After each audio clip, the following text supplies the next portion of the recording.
यार जल्दी जल्दी काम करो, सर दे माल सप्लाई करेगा बा, फोन आई रहो।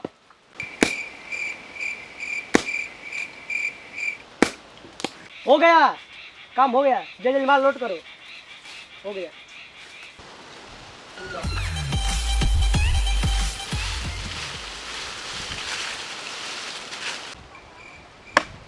अरे काम हो गए लो।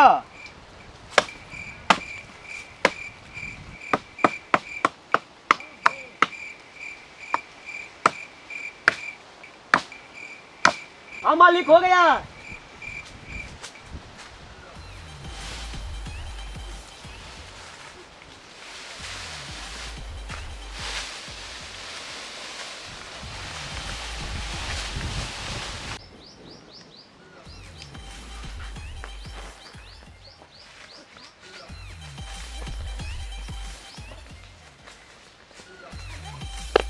पुष्पा भाई, पुष्पा भाई, अरे भाई हमको भी काम पर रख ले भाई।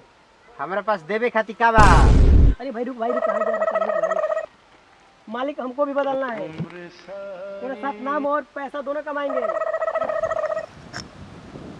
पुष्पा भाई हमको भी पैसा बहुत कमाना है। कितना कमाई के बा? ज्यादा नहीं, 5 लाख। हमार काम में बड़ी रिक्स है,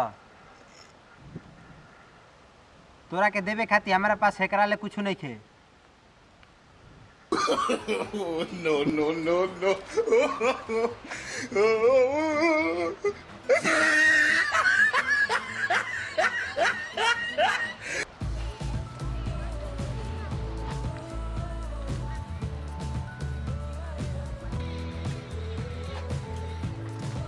तू हंसली, एकर मतलब हमरा ले तू प्यार करी। बैक मौला, तुम्हारा दोस्त ने मुझको 500 रुपया दिया था हंसने के लिए, समझ गया? हैं?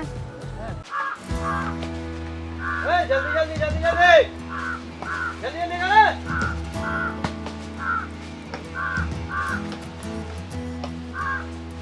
जल्दी जल्दी कर दे। भागो भागो, पुलिस आ रहा है, भागो भागो भागो। अब का करी, पूरा माल ये जो फसल बा।